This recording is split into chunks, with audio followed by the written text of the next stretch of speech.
Assalamualaikum warahmatullahi wabarakatuh. Saya Windy Ayu Listiani dengan NIM 3524101165 kelas IE 24C15 Teknik Industri 2024-2025 Universitas Pelita Bangsa. Adapun video ini saya buat untuk memenuhi tugas ujian akhir semester pada materi kuliah Statistika Industri dengan dosen pengampu Ibu Mia Amelia STMT.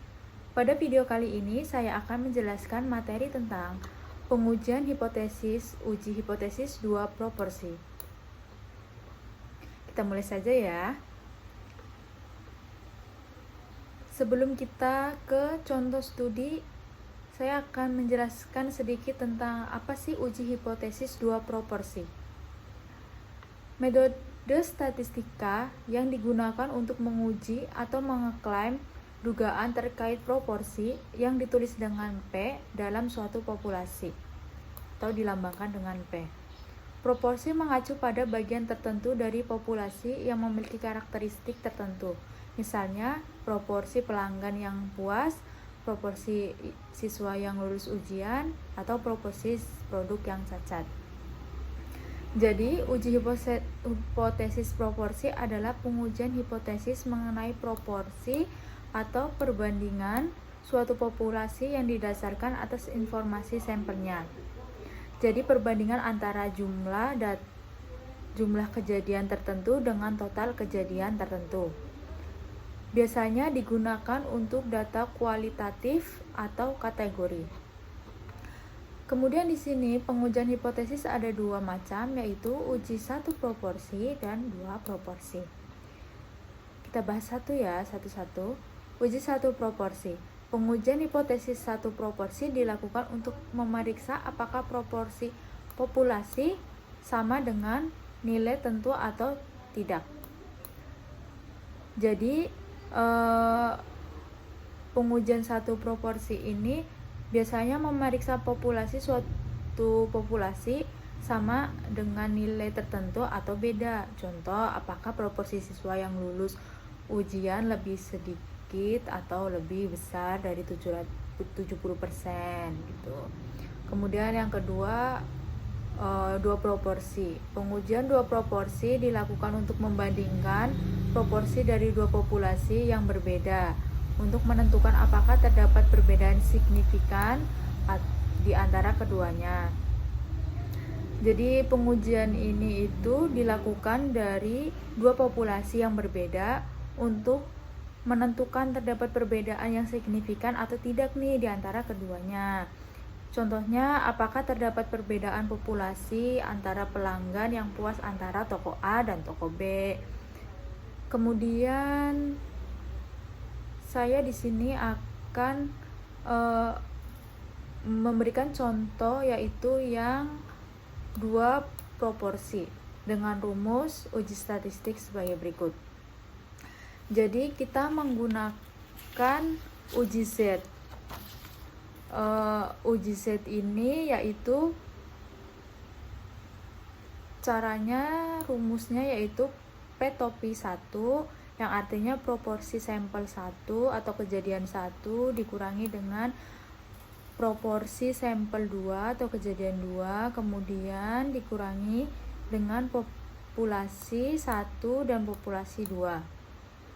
Kemudian dibagi dengan akar P bar atau P rata-rata dari 1 min P bar per N1 itu ukuran sampel kejadian pertama ditambah dengan P bar 1 per P bar dibagi ukuran sampel kejadian kedua.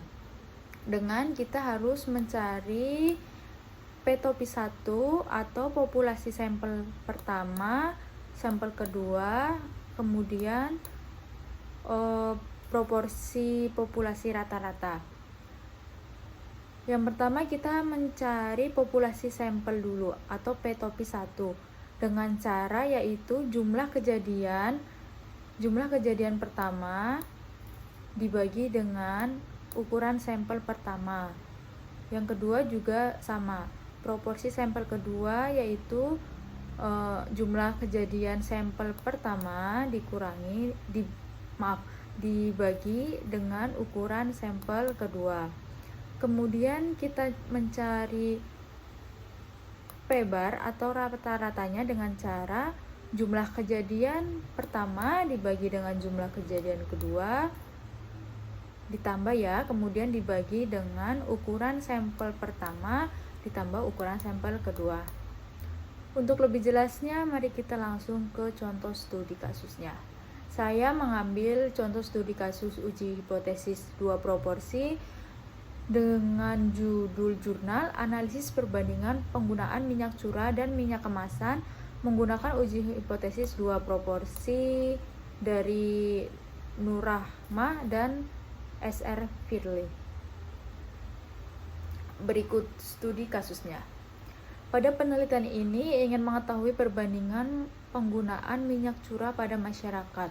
Dilakukan pengamatan dan pengambilan data menggunakan minyak curah dari 35 kepala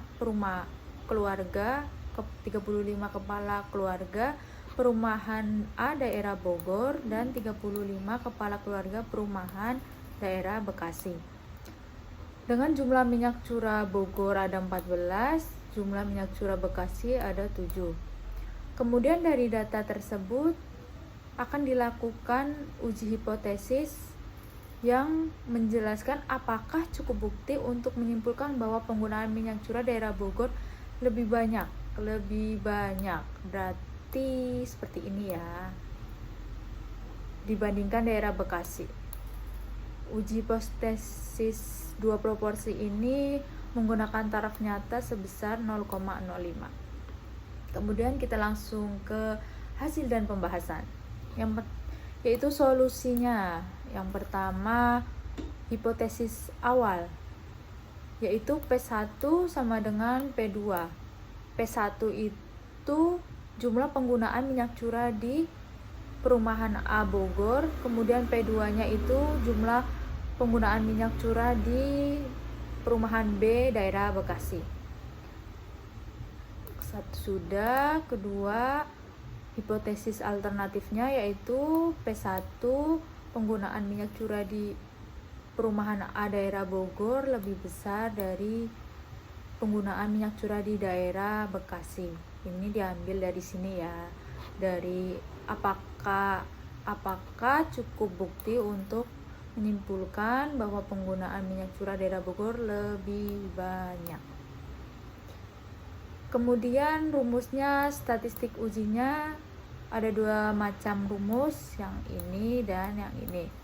Tapi sama aja, yang ini untuk mempermudah, meringkas saja. Yaitu dengan uji Z di mana P topi 1 atau proporsi sampel 1 dikurangi dengan proporsi sampel 2, kemudian proporsi populasi 1 dikurangi proporsi populasi 2 dibagi akar dari P-bar atau rata-rata 1 dikurangi P-bar per ukuran sampel kejadian 1 ditambah P-bar 1 min P-bar ukuran sampel kejadian 2. Atau sama seperti ini, sama saja, cuma lebih ringkas saja. Kemudian kita ketahui dulu yaitu N1 dan N2-nya 35.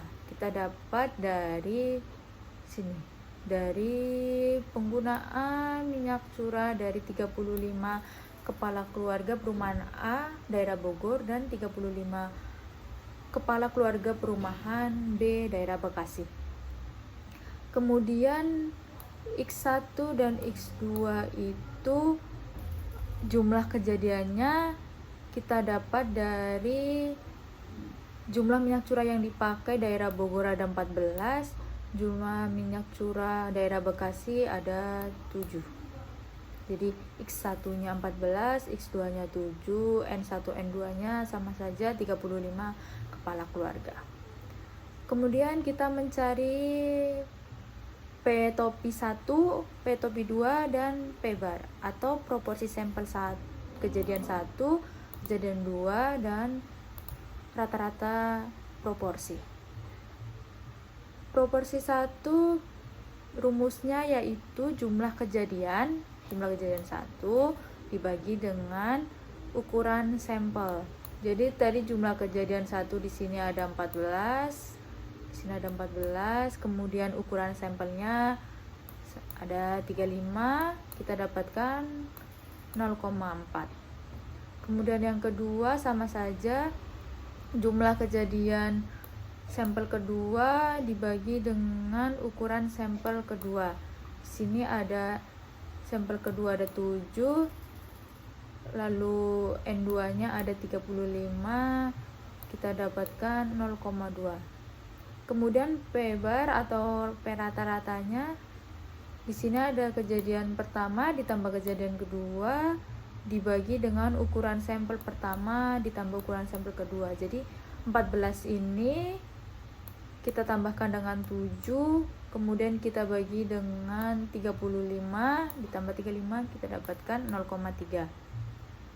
Lalu kita masukkan ke rumus, yaitu P topi 1 dikurangi P topi 2 atau proporsi sampel 1 kejadian 1 dikurangi dengan proporsi sampel kejadian 2, yaitu 0,4 kita dapat dari sini tadi, 0,2 kita dapat dari sini.